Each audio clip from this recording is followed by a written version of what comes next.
RTL Soir, Nicolas Poincaré.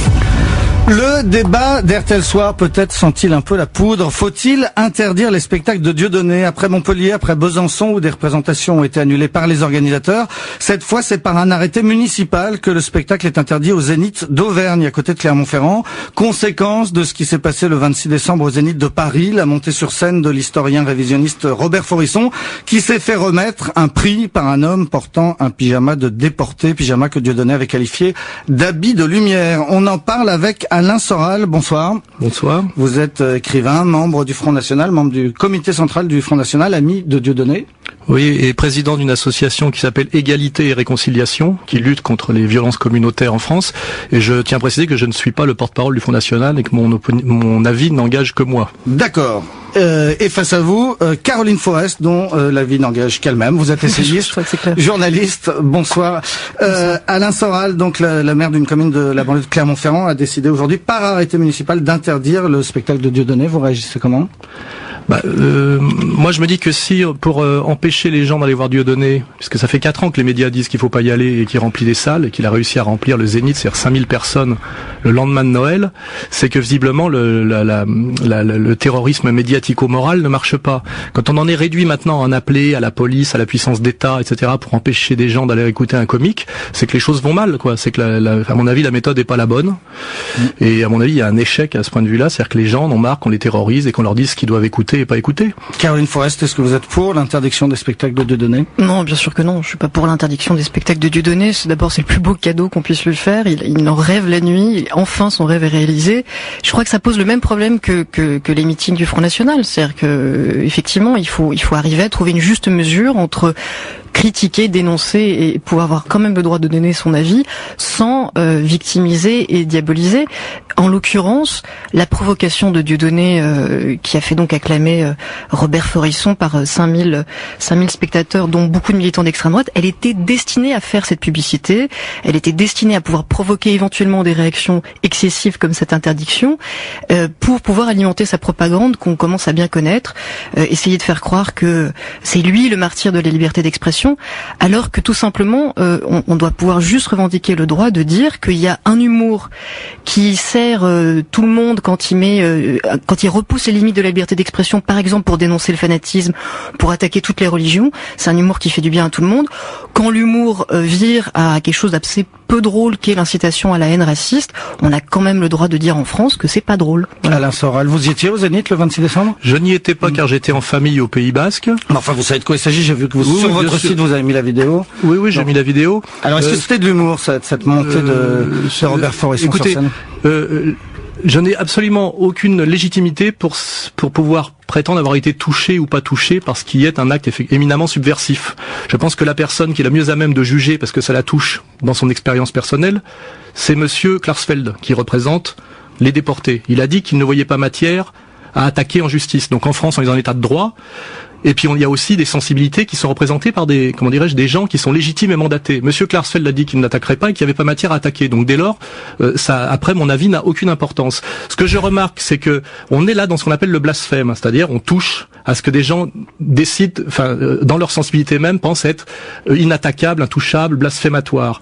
Je conçois totalement que des gens trouvent que c'est blasphématoire. Mais quand on montre Mahomet comme une bombe, ça peut aussi toucher des gens qui pensent que c'est blasphématoire d'attaquer leur foi. Ce que je remarque chez la dame qui est en face de moi, c'est qu'on a toute liberté à se moquer des musulmans et aucune à se moquer des juifs. Or moi, je pense que soit on peut se moquer de tout le monde, soit de personne. Et le problème aujourd'hui, c'est que le 2 poids 2 mesures est tellement évident, notamment sur le sujet de Dieudonné ou d'autres, que ça donne l'idée, notamment aux gens de banlieue, aux gens qui souffrent et aux gens un peu marginalisés, que nous ne sommes plus dans un état de droit et que la République, que tous les enfants de la République ne sont pas égaux devant elle. Et je pense que c'est une bombe à retardement et que c'est très dangereux. Raison pour laquelle j'ai créé mon association Égalité et Réconciliation, qui essaye d'empêcher qu'on importe en France le conflit de civilisation qui est l'intérêt des Américains et des sionistes, on le voit aujourd'hui. Et malheureusement, j'ai remarqué que Charlie Hebdo, depuis quelque temps, s'était aligné sur le conflit de civilisation, était devenu un organe néoconservateur en France. C'est-à-dire qu'il y a aujourd'hui une extrême gauche d'extrême droite et une extrême droite, du coup, d'extrême gauche. C'est assez étrange. La dame qui est en face de vous, Caroline Forest, vous répond. Alors la dame répond, et la dame est pas tellement surprise parce que c'est un discours qui est devenu très classique. C'est le nouveau discours d'extrême droite en France. C'est d'essayer de faire croire qu'il y a un deux poids deux mesures entre ceux qui peuvent critiquer les juifs et ceux qui critiquent les musulmans et qui seraient les néoconservateurs d'aujourd'hui. Alors ce qui est amusant, c'est qu'évidemment tout dans ce discours est d'une confusion entretenue et volontaire, parce que en réalité faire un sketch, si vous me laissez finir, oui, faire un sketch qui incite au négationnisme, ça n'est en rien un blasphème. C'est juste quelque chose qui peut éventuellement tomber sous le coup des lois antiracistes, pas systématiquement. Dieudonné a fait plusieurs fois des sketchs contre toutes les religions, et dont certains sont d'ailleurs assez drôles, y compris contre le judaïsme. Et quand il attaque le judaïsme en tant qu'anticlérical, ça fait rire tout le monde et personne ne le critique pour ça.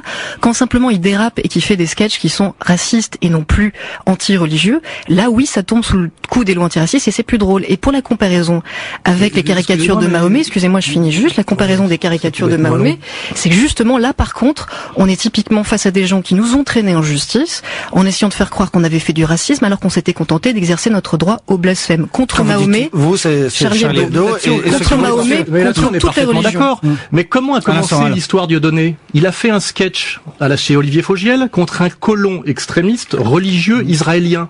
Ça a beaucoup à voir avec l'activité, avec ce qui se passe aujourd'hui dans la bande de Gaza. Terminé en disant Heil Israël, c'est ça? Oui, quand on voit ce qui se passe en ce moment, finalement, c'était peut-être même euphémistique, hein. Et c'est de là que sont venus tous ces ennuis. Je pense qu'avant c'était un militant antiraciste noir, anti-Front National et couvert par SOS Racisme. Et je crois que si on ne remonte pas à l'origine, on ne comprend pas d'où vient sa colère et son désir de subversion maximale. C'est un type qui a été manipulé, humilié, qui a compris qu'on s'était moqué de lui et que le combat antiraciste était à deux vitesses.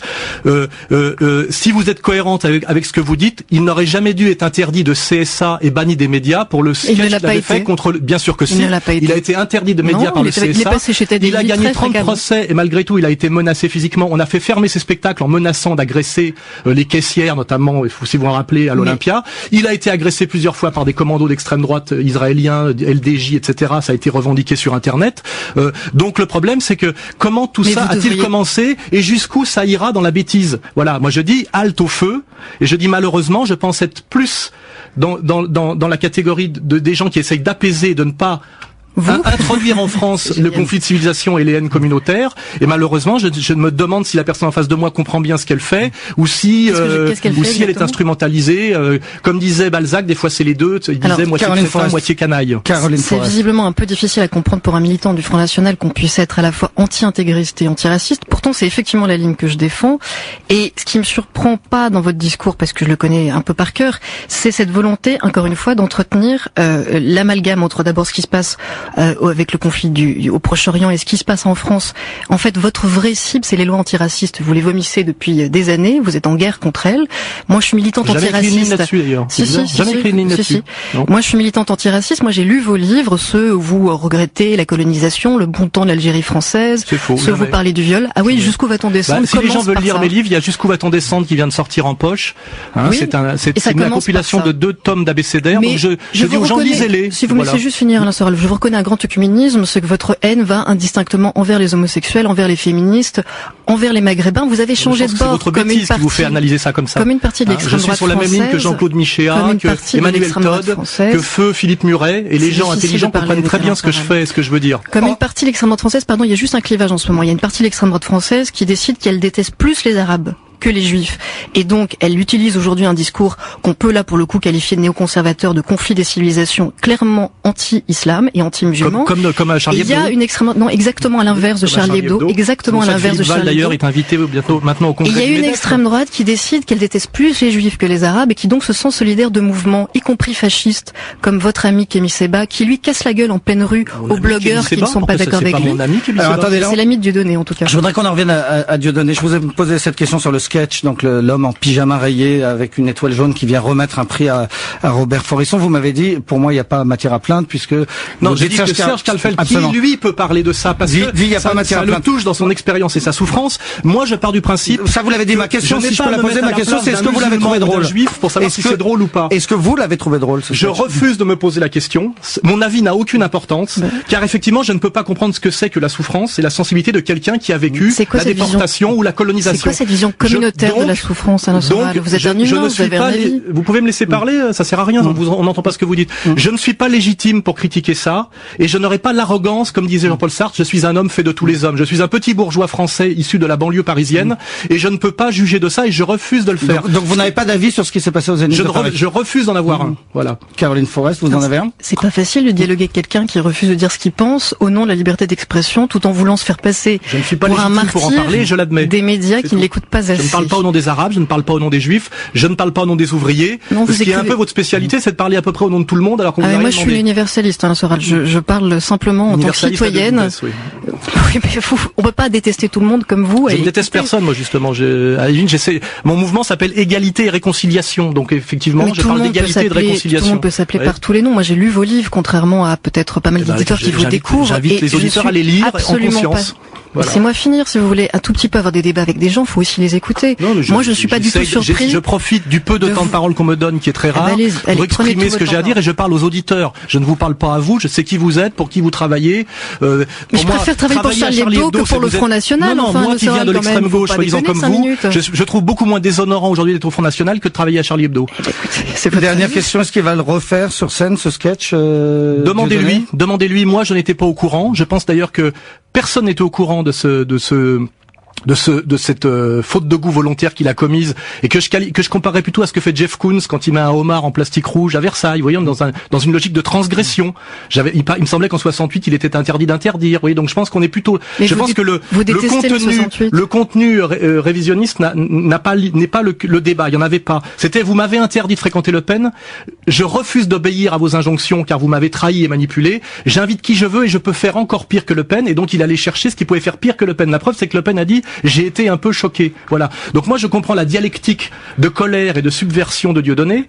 Je pense que ça reste un comique très drôle, et que quand on va voir ces spectacles, ils sont très œcuméniques, et ils sont en réalité, c'est plutôt un discours de paix et de réconciliation quand on l'écoute jusqu'au bout. Mais moi je suis allé voir le spectacle pas au Zénith, mais je l'ai vu. Je suis pas sûr que la personne en face de moi l'ait vu.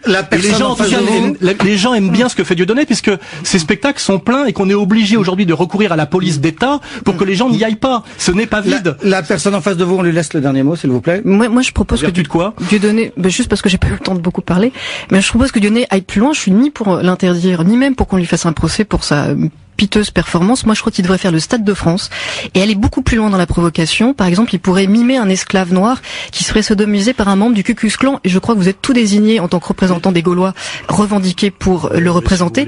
Et vos amis, ou les amis du GUD et de l'extrême droite, pourraient mettre le feu au Stade de France au nom de la lutte contre Alain Soral, l'homosexualité proche de interraciale. Dieudonné, était face à Caroline Forest, pas proche de Dieudonné.